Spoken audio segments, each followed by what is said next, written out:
His breath hit my neck, first shallow, quick, like he wasn't sure he was allowed to be this close. My hand found the shelf behind me to steady myself. The laundry room light was off, but the dryer was humming a low, steady rhythm that masked the soft, obscene sounds of what we were doing.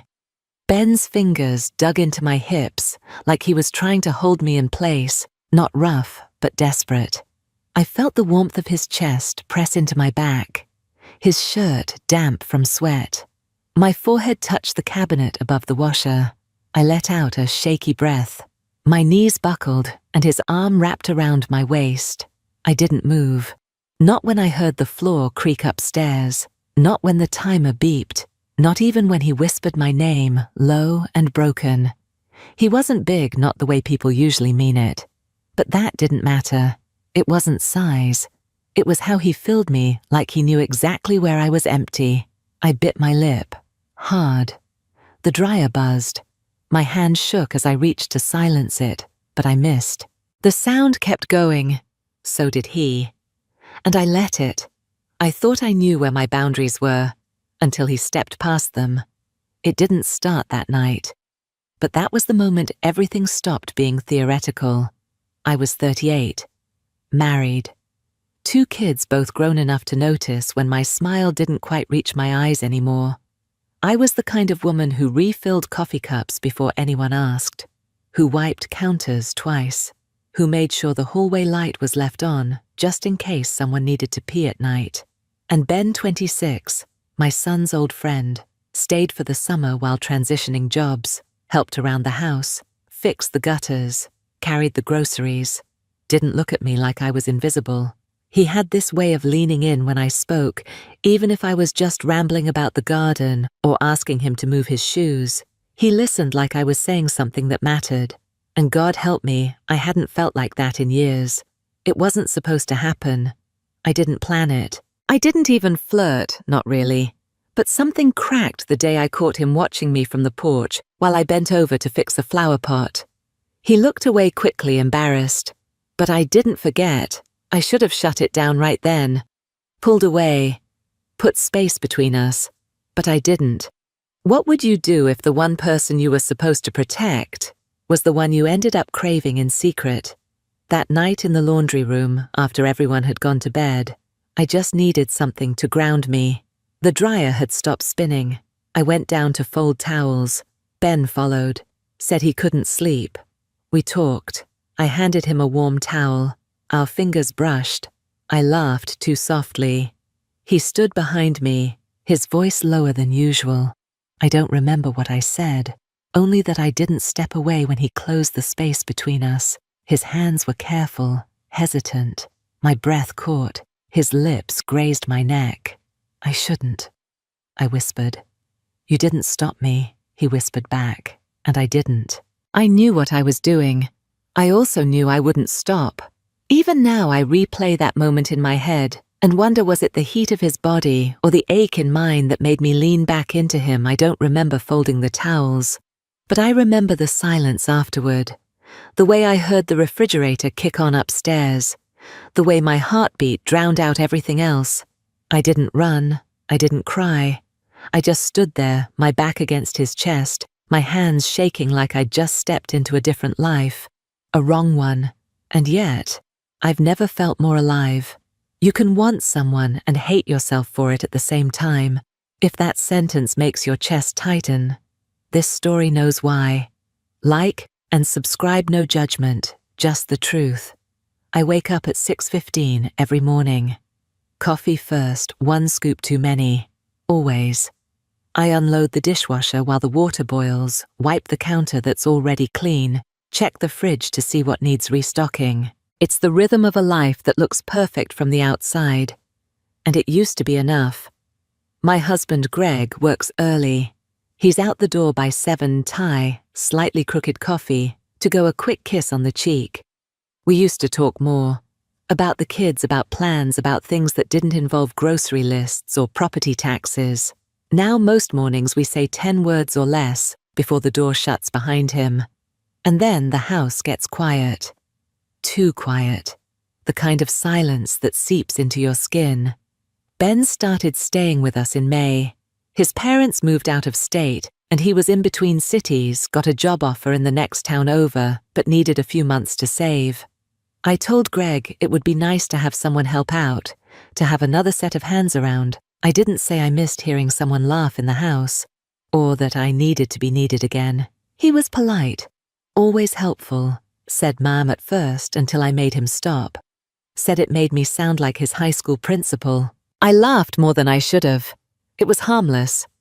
At first, he'd come in after a run, cheeks red shirt clinging to his chest. He'd lean against the fridge with that lopsided grin and tell me I made the best eggs. Sometimes he'd sit at the table while I cleaned, asking about my garden or what shows I used to like watching. No one else asked me those kinds of things anymore. No one else looked at me like I had secrets worth knowing. One night I was cleaning up after dinner. Greg had fallen asleep on the couch TV, humming in the background. Ben offered to help dry. I handed him the towel, and our fingers touched just for a second too long. I felt it then. The shift. He didn't look away. And I didn't either. I told myself it was just a tension, that I was lonely, that it didn't mean anything. But the lie only worked for a little while. The next week I caught myself watching him mow the lawn from the upstairs window, noticing how his shirt stuck to his back, the way he wiped his brow.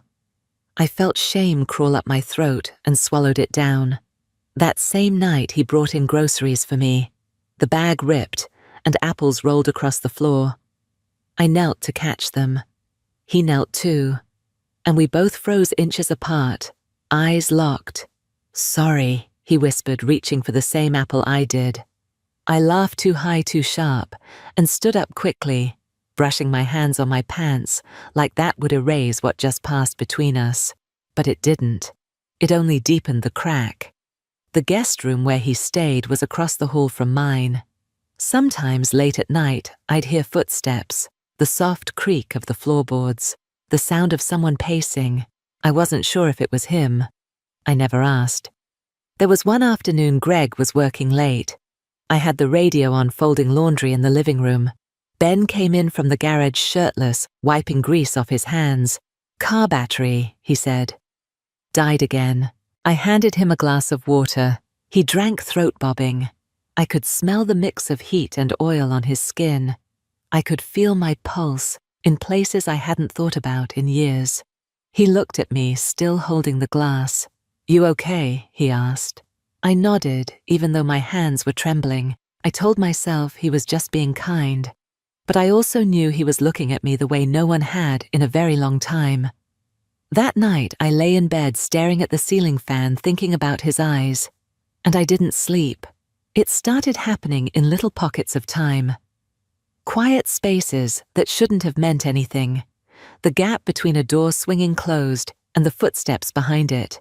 The 2 seconds his fingers brushed mine when I passed him the remote. The way his eyes held just a little too long when I said goodnight. There was this Wednesday. Rain outside. Steady soft, like the world had turned down its volume. Greg was out late again, monthly dinner with his co-workers. I was in the living room folding towels when Ben walked in with a wet hoodie clinging to him. Hair-dripping cheeks flushed from the cold. He stood at the doorway, didn't say anything at first. Then, "You always smell like lavender." I looked up, confused. "What, the detergent, I mean? The whole room smells like you." I froze towel, halfway folded. He laughed, a little nervous. "Sorry. That sounded... I didn't mean anything weird, but it was weird. Because I liked it. I liked that he noticed. "You want tea?" I asked, standing too fast, avoiding his eyes. He followed me to the kitchen. I could feel him behind me as I opened the cabinet. I could hear his breath close and measured. We didn't say much, just waited for the kettle to scream. But I couldn't stop noticing how small the kitchen suddenly felt, how aware I was of every inch between us. We drank our tea in the dim light above the stove. He sat across from me. His knee bounced fast, then slow. I sipped too quickly and burned my tongue. The silence between us was louder than the rain. The next day, I told myself I was imagining things, that the looks, the comments, they didn't mean anything. I told myself I was projecting, that a woman like me, older, worn thin by routine, couldn't possibly be seen the way I thought I was being seen. But the lie was wearing thin. One evening I was vacuuming. The cord was tangled, and I bent down to fix it. Ben came up behind me to help, and his hand touched my back, not intentionally, not lingering, but enough. Enough to make me flinch. Enough to make the air tighten. "Sorry," he said, stepping back, eyes wide. I stood and turned, our faces too close. My heartbeat loud in my ears. "It's fine," I said, voice too soft. But it wasn't fine. We started moving around each other like shadows. Careful, watchful, but drawn. He lingered in doorways. I found myself hoping he'd be the one to bring in the mail. We'd both stay too long in the kitchen after everyone else had gone to bed. One night I came downstairs for water. Lights off. Only the blue glow of the TV flickering from the den. I didn't expect him to be there. He was lying on the couch, one arm behind his head, eyes half closed. "You couldn't sleep either?" he asked. I shook my head. "No." He sat up, made space beside him. I hesitated, then sat not touching, but close enough to feel the heat from his thigh. We didn't talk, just stared at the TV, the sound low. A movie neither of us cared about. My hands in my lap stiff. His knee brushed mine. Once, then again didn't move. I didn't either. I felt it building, that unbearable weight of restraint, like I was standing on the edge of something I didn't dare look down from. Then the front door rattled, wind maybe, or a car passing by. We both jumped, pulled apart like kids caught sneaking candy. I stood, muttered something about going to bed, and walked upstairs too quickly. My chest felt tight. My hands wouldn't stop shaking. I didn't sleep that night either.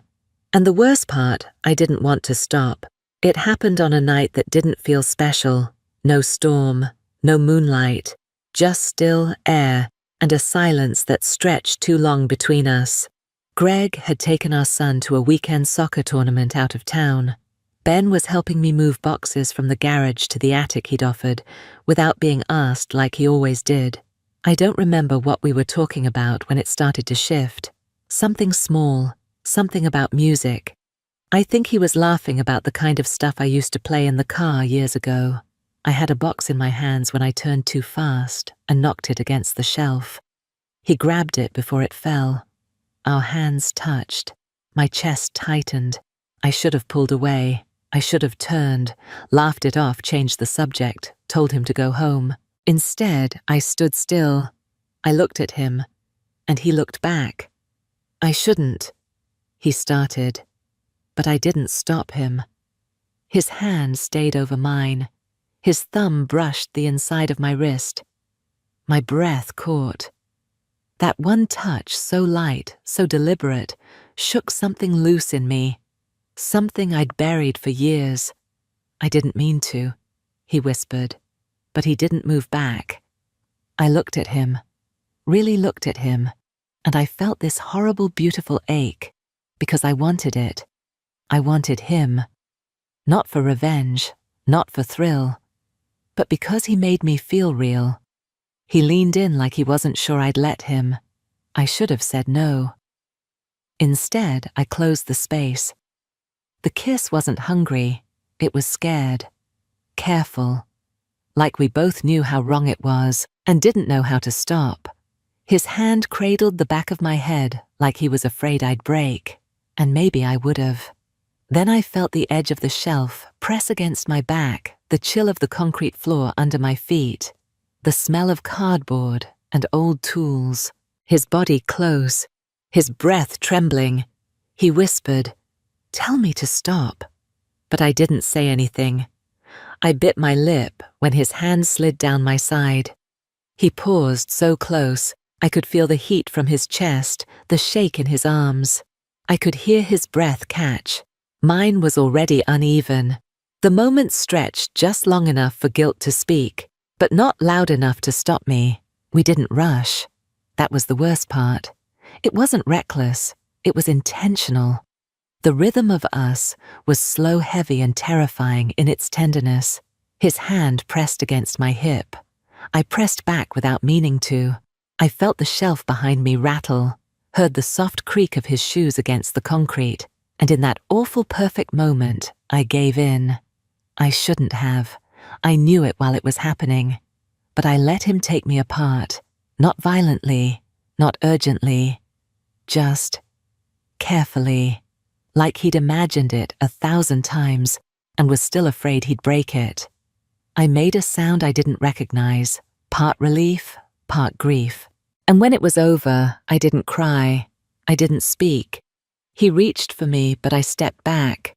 Because it wasn't just the act, it was everything that came after. The silence, the knowledge that I would never, ever be able to undo what just happened in the quiet of that garage with the smell of rain in the air, and guilt already settling in my bones. The next morning I made coffee like nothing had happened. I scrubbed the counter harder than usual. My hands were shaking when I folded the dish towel. Ben didn't come by, he didn't text. Not that he ever did much. That was part of the safety. I think we only ever saw each other in passing. At church, around the neighborhood, family events. Nothing that stood out. Nothing anyone would question. Until now. I kept expecting to feel relief that it was over, that it had just been a mistake, one we could both shove into some dark corner and never revisit. But I didn't feel relief. I felt gutted. I couldn't look at Greg.